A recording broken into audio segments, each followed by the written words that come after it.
Subhanallah. Tengok Allah yang cipta kita, Allah tahu. Bila kita tengok dunia lama, kita akan tergoda. Jadi maksud wala tamuddanna, jangan tengok lama sampai kamu tergoda. Bila tengok sampai tergoda, hukumnya haram. Hukumnya haram. Apa dalil? Wala tamuddanna. Allah tahu. Yang banyak kita beli dunia-dunia tu sebab tengok lama ke tengok sekejap? Tengok iklan kat TV, tengok iklan tepi jalan kan? Tengok yang kawan punya. Akhirnya kita tergoda. Betul? Jadi, bukan tak boleh tengok, tapi jangan tengok sampai tergoda. Sebab itulah Nabi dalam hadis sahih, Nabi bila tengok dunia, Nabi tergoda, Nabi cakap apa? Nabi cakap apa? Tak tahu. Okey. Kita bila tengok dunia dan tergoda, kita baca apa? Oh, Masya Allah. Oh, itu tergoda lah tu. Nabi kata, la aisha.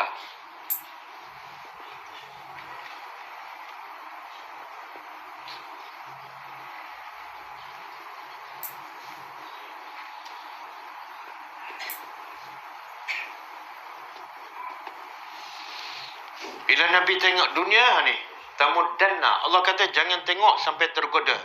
Bila nampak dan tergoda, terus Nabi baca, la isha, tidak ada kehidupan illa isal akhirah, kecuali kehidupan akhirat. Kenapa aku tergoda benda yang sementara? Dia seumpama bunga. Kenapa nak tergoda? Kehidupan yang sebenar ialah isal akhirah, kehidupan yang khairun wa abqa. Sebab tu ada seorang sahabat Nabi nama dia Abu Ubaidah Al-Jarrah. Dia Nabi gelarkan sebagai apa? Aminul Ummah. Orang yang amanah. Dan dia menjadi biasa menjadi ketua panglima perang tentera Islam di Syam. Jadi bila sahabat tengok rumah dia, ini sahabat yang hebat. Bila masuk rumah dia, tengok apa? Rumah dia seluas untuk 2 orang sahaja. Kemudian ada bekas air ditutupi oleh roti. Kemudian ada kulit rusa sebagai hamparan. Kemudian tersangkut pedang. Jadi bila sahabat lain tengok Abu Ubaidah Al-Jarrah, ketua panglima perang, rumah dia hanya luas untuk 2 orang dan tak ada apa kelengkapan. Maka orang bertanya, kenapa kamu macam ni? Maka jawab Abu Ubaidah Al-Jarrah, haza ad-dunya, inilah dunia. Kenapa aku nak lebih-lebih? Dia bukan kekal. Tengok bagaimana sahabat melihat kepada dunia. Dan bagaimana mereka berlomba untuk akhirat. Ketua panglima perang untuk apa ni? Untuk bersabar dan untuk dapat redha Allah. Tapi bab dunia tak ada. Bolehkah? Tengok di hujung Allah kata apa? Semua tu adalah perhiasan dunia untuk apa? Apa tujuan? Apa tujuan? Bila tujuan Allah menguji, benda tu kekal tak? Kalau tujuan untuk menguji, tak. Yang Allah kata kekal pada rezeki Tuhan engkau, itulah yang lebih baik dan lebih kekal. Ini bukan ujian. Kalau ujian sampai satu masa habis, tamat tempoh dia, Allah tarik balik. Sekarang kita ni, kita yakin tak pada ayat Allah? Wa rizqu rabbika khairun wa abqa. Kita yakin tak? Yakin tak?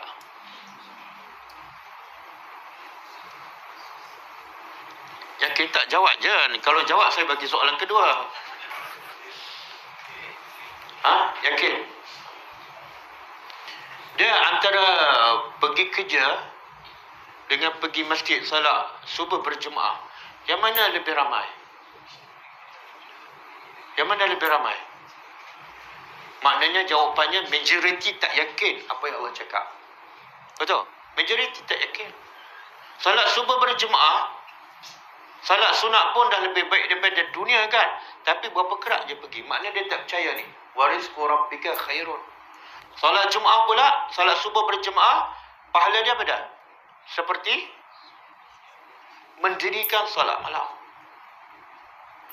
Kemudian Nabi kata siapa salat subuh berjemaah, kemudian dia tunggu sampai terbit matahari, maka ganjarannya seperti melakukan haji dan umrah yang sempurna. Itu di sisi Allah. Berapa orang yang tunggu? Berapa orang yang tunggu?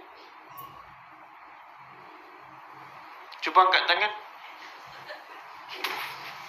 Lah, kita suruh angkat tangan, dia gelak pula.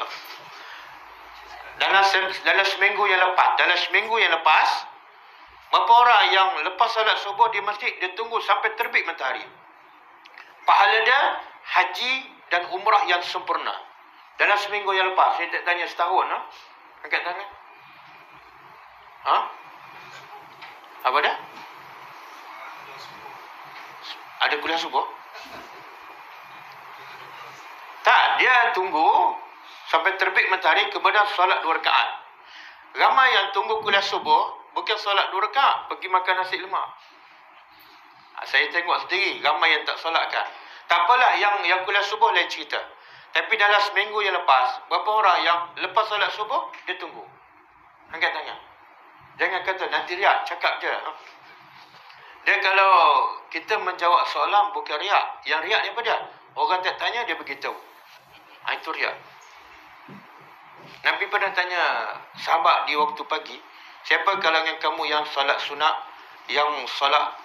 siapa kalangan kamu yang puasa hari ini? Abu Bakar angkat tangan kan? Abu Bakar jawab tak? Ya Rasulullah, saya tak nak jawab, nanti riak. Tak, Abu Bakar jawab. Sebab itu menjawab soalan. Siapa kalangan kamu yang bagi makan orang miskin hari ini? Abu Bakar angkat tangan. Ana. Siapa kalangan kamu yang ziarah orang sakit hari ini? Abu Bakar angkat tangan. Berlumba. Okey, semula saya tanya. Dalam seminggu yang lepas, siapa yang solat lepas subuh, dia tunggu sampai terbit matahari? Bukan riak, jangan takut. Subhanallah. Itulah saya nak bagi tahu, ramai tak percaya apa yang Allah cakap. Rezeki Tuhan kamu jauh lebih baik dan lebih kekal. Betul? Ramai lepas subuh balik pergi minum kopi. Ramai lepas subuh balik sambung tidur. Takkanlah tidur dengan haji dan umrah lebih baik tidur? Ustaz, saya kerja. Okey. Jumaat, Sabtu dan Ahad. Kerja juga. Ya Allah, kuatnya bekerja 7 hari seminggu. Lebih sibuk pada Nabi. Nabi sempat juga ni. Itulah contoh. Saya nak bagi contoh je. Kadang-kadang zikir pagi petang kan. Kadang-kadang ramai terlepas. Berapa ramai yang terlepas amal soleh tak menyesal. Tapi berapa ramai yang terlepas dunia, pensal. Itulah kita. Akidah ni tak masuk dalam kepala ni. Allah kata rezeki Tuhan kamu jauh lebih baik dan lebih kekal. Kenapa ada kerja dunia pagi, petang, siang, malam? Dia hanyalah untuk menguji kamu. Untuk menguji. Kadang-kadang solat duha tak sempat. Kadang-kadang solat witir tak sempat. Kadang-kadang solat sunat 12 rakaat sebuah istana. Kadang-kadang tak cukup 12. Ya Allah. Umur dah 50. Dunia dah banyak dapat. Bila mati tinggal semua dunia. Khairun, rezeki Tuhan tak ada. Rugi tak? Okey.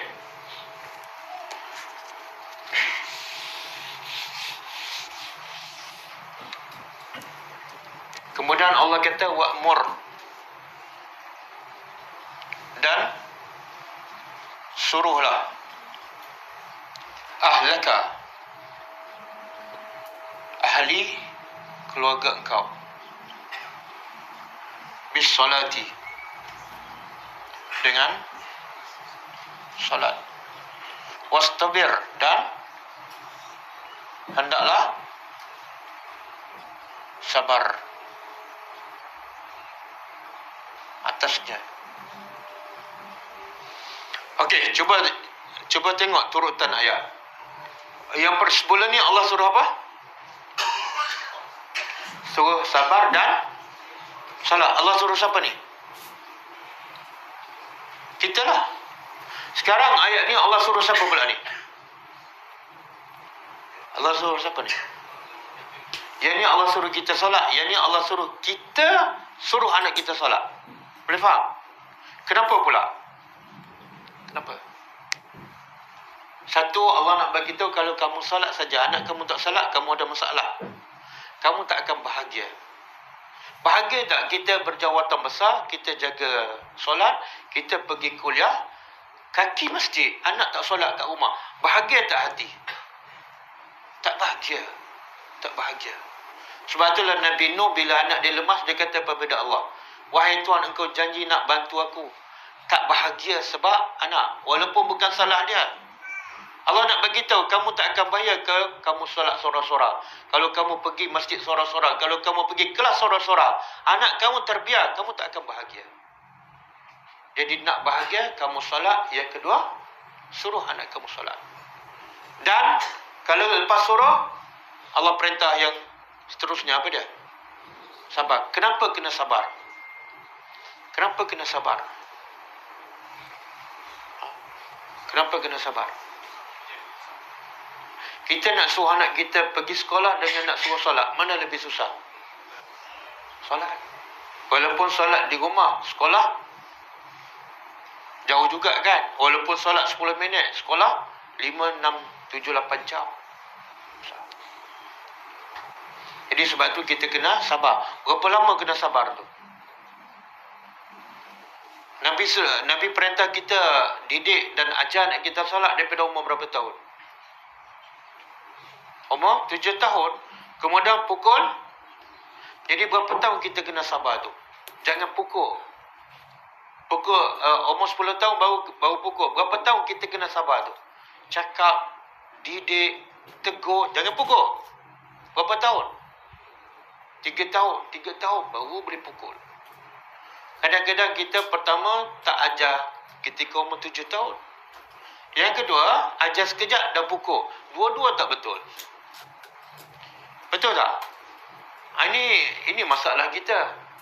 Bila anak besar degil, kita salahkan siapa? Salahkan siapa? Salahkan cikgu, salahkan sekolah. Tapi sebenarnya kesalahan yang paling besar kita. Sebab kita tak dengar cakap Nabi. Nabi kata, ajar anak kamu salat ketika umur 7 tahun. Lepas 3 tahun ajar, barulah pukul bila dia tak solat. Tapi semua yang Nabi cakap, kita tak buat. Betul kan? Sebab itulah bila kita tak mula didik solat kepada anak ketika 7 tahun, kadang-kadang 15 tahun baru kita ajar. Benda macam-macam dalam kepala dia. Solat tu macam satu bebanan yang besar. Sebab apa? Ada benda lain dalam hati dia. Cintakan kawan, cintakan makan, cintakan dunia, cintakan telefon. Akhirnya solat tu jadi satu bebanan. Sebab tak ikut kaedah dia. Betul kan? Jadi suruh ahli keluarga kamu termasuklah isteri. Kalau kita tak suruh, berdosa. Kalau umur 10 tahun tak pukul, dosa. Sebab itu perintah Allah. Kemudian, la nas'aluka. Tidak kami meminta engkau rezeki. Nahnu narzukuk. Kami yang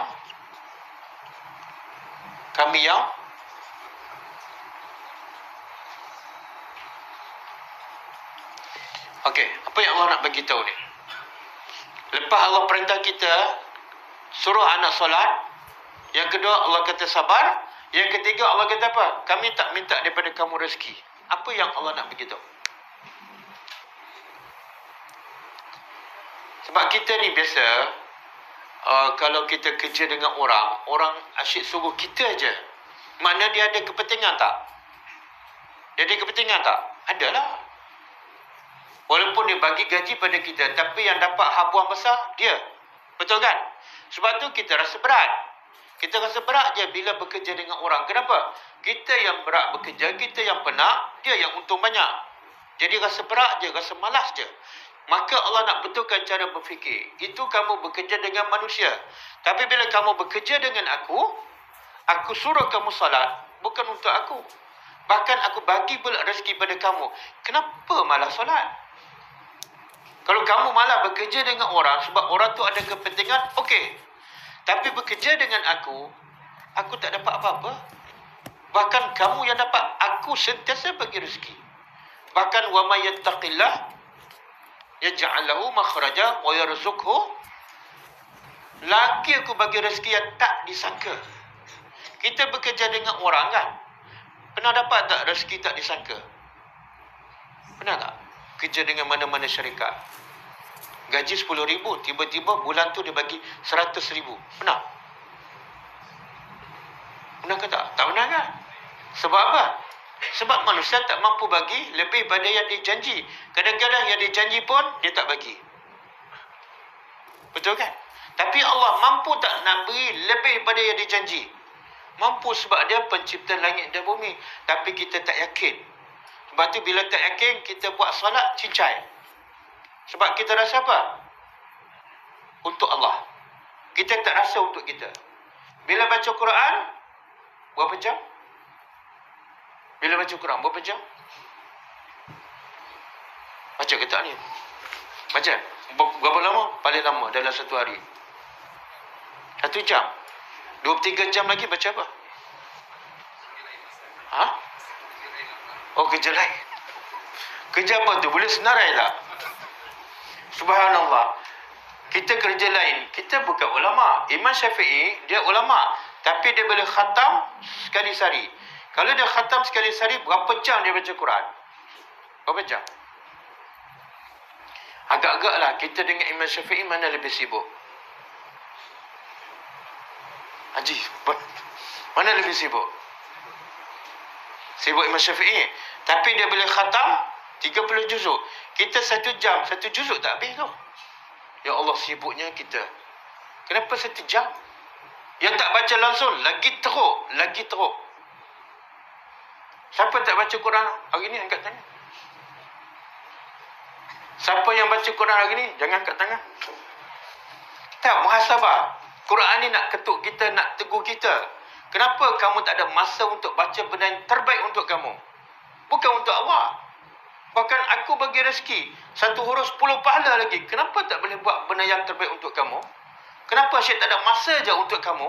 Tapi untuk dunia, untuk orang yang kamu akan tinggalkan, Syed ada masa je. Tak ada masa pun cari juga masa. Betul kan? Sibuk macam mana, ada je masa nak makan. Tapi sibuk macam mana, kadang-kadang 3 hari terlepas baca Quran. Ya Allah. Boleh? Jadi Allah kata, solat dan sabar. Kami tak minta kamu bagi rezeki pada kami, kami yang bagi. Kemudian wal akibatu, dan